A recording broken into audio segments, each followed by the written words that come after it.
It's high noon in New York and time for Kate Smith, brought to you every day except Saturday and Sunday by the makers of Grape Nuts, the cereal which makes even a light breakfast the right breakfast. Here she is, Kate Smith. Hello, everybody. Several times during the last 8 weeks, I've passed the remark that I am summering in the Adirondacks. I was thinking this morning that I have been making very much of an overstatement when I say summering. For honestly, I never remember a summer being quite like this one. Yesterday morning, the thermometer on my front porch was down to 32 degrees. And believe me, that's chilly for August, or for any other month as far as that goes. But who cares? It's really gorgeous here in the mountains, and if you have never seen tall trees in the forest starting to change color, by all means try to see this beautiful sight. You will never forget it. Yesterday, I went to what they call a lawn party up here in the mountains, one of those lovely affairs where a table is set out under the trees and everybody sits down to a real feast. But I'm not going to talk about the menu. I want to pass along to you an idea I picked up there which seems to me to be very original. In each corner of the tablecloth there were 4 good-sized pockets, and each held a small fieldstone to hold the cloth so that even a strong breeze wouldn't blow it about. I've often been to picnics and seen just what usually happens when the wind does blow up the corners of the tablecloth and tosses them into the dishes. And I think this little pocket idea is really a very useful hint for those who like to eat out in the open. So don't say that I didn't tell you about it. Here's a letter I received from a young fellow who's been on KP duty for the last week or so at a scout camp. And he says, it's not exactly my favorite job, but there are a few good things about it. Whenever I hear the chef planning breakfast, I get him to put in grape nuts. Boy, oh boy, how I go for that swell grape nut flavor. Well, that's what I like to hear, Kate. And folks, that's exactly what we are hearing from more and more people every day. Yes, millions of Americans enjoy that distinctive, malty-rich grape nuts goodness every morning. And once you've tried grape nuts and discovered that tempting sweet-as-a-nut flavor, I know you'll be a grape nuts booster, too. You see, grape nuts are blended from 2 delicious grains, sun-ripened wheat and malted barley, first baked and then toasted to bring out all the grand zest of each. And grape nuts flakes are every bit as inviting and luscious as grape nuts because they give you that same blended flavor in crisp, toasty brown flakes. So you ask your grocer today for grape nuts and grape nuts flakes. And now, Ted, what's new? Well, last night and in the dark hours this morning, London and Berlin traded stunning aerial blows.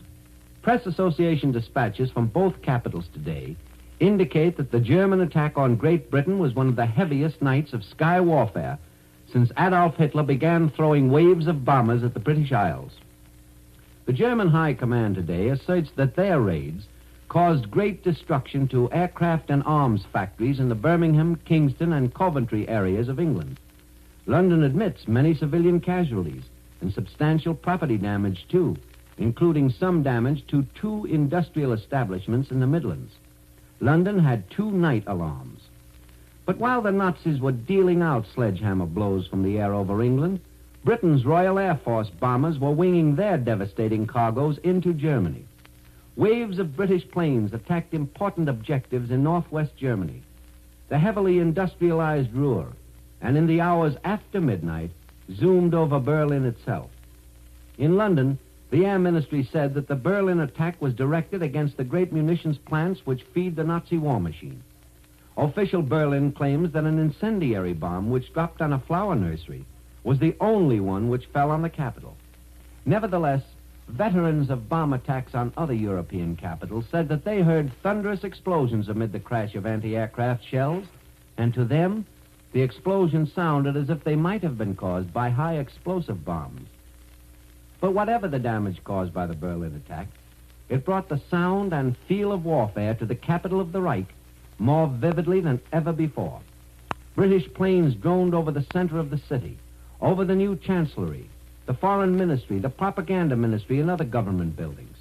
The citizens of Berlin huddled in air raid shelters for 3 hours and 1 minute, while the din of what seemed to be every last anti-aircraft gun in the city roared into action against the British invaders.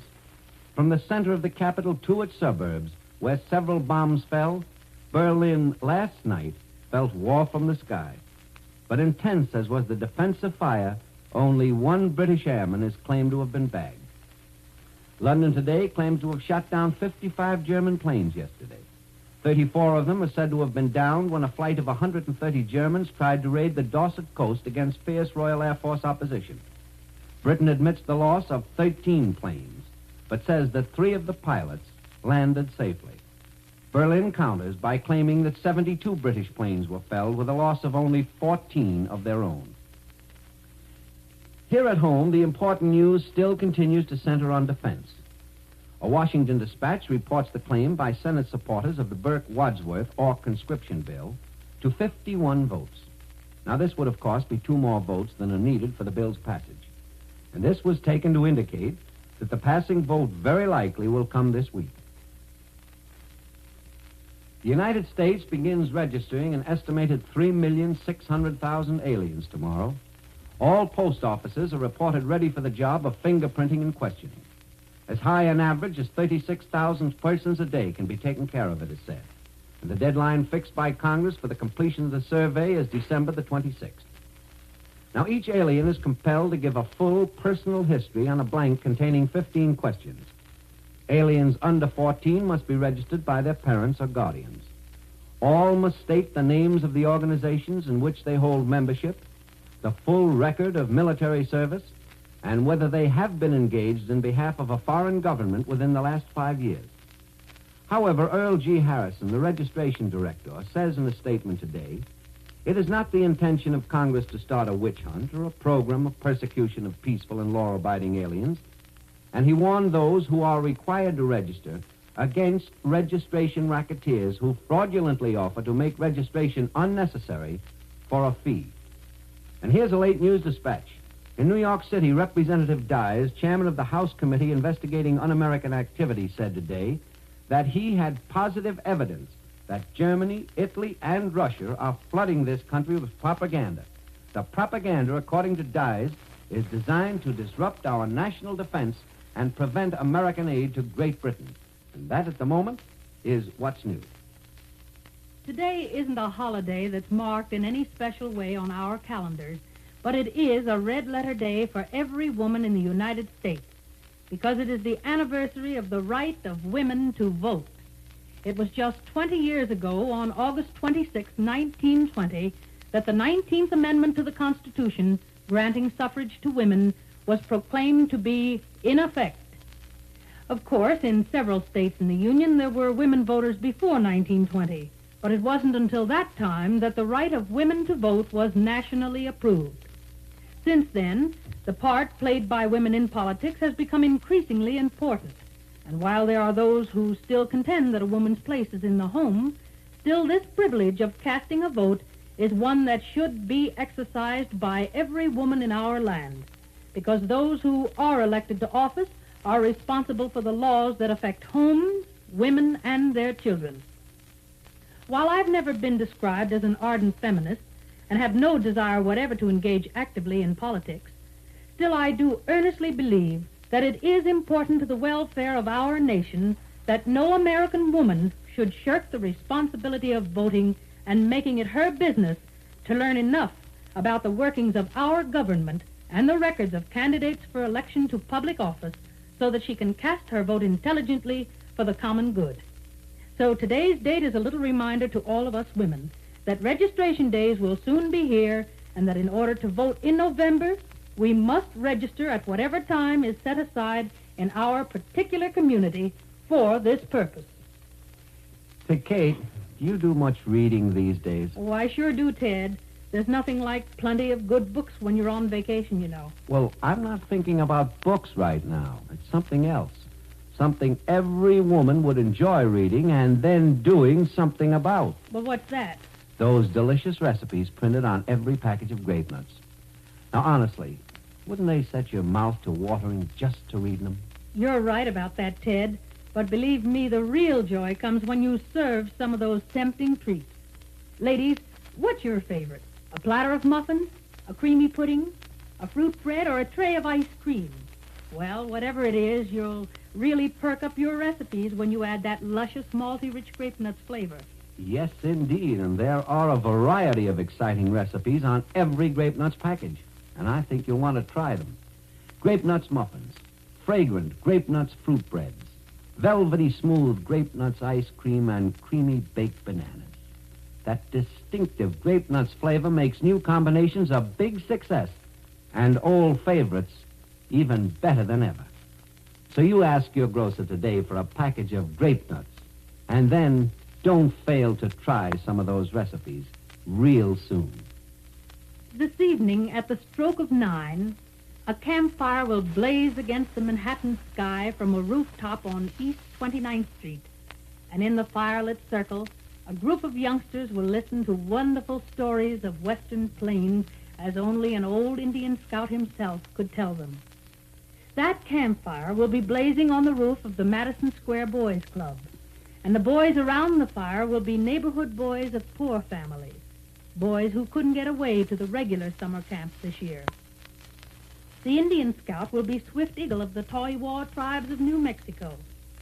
On the street below the roof, tenements crowd close to each other, and old men sit on the steps in slippered feet. But on the roof, there are stars and stories, potatoes baking in the fire, and marshmallows toasting over the embers. A boy, if he closed his eyes to the shadowy outlines of skyscrapers all about him, could well imagine himself in a clearing somewhere in the forest, a real camper in a real camp. When the story hour is over, the boys will snuggle into cots inside tents pitched right there on the roof, and the wind will blow the tent flaps just as it would in any wilderness retreat far from the city. Then it's good night, with the 2nd Avenue elevated trains rattling through the dark, lulling the boys to sleep with the clickety-clack of their wheels. Sharply at 6:30 tomorrow morning, a rousing bugle call will bring the campers to their feet. They'll raise the American flag into the morning haze and pledge their allegiance anew to it. They'll cook their own breakfast, then fall to at a dozen different sports until 10 o'clock. The roof is then open to other club boys, and camp is over until the next campfire is lighted and a different group of youngsters gathers around. This little camp, high above the busy streets in the heart of the city, grew out of the boys' fondness for building fires and roasting potatoes. The director of the boys' club realized the yearning that fills all boys' hearts to sleep now and then under the stars, to stare into the glow of the firelight and find pictures in the dancing flames.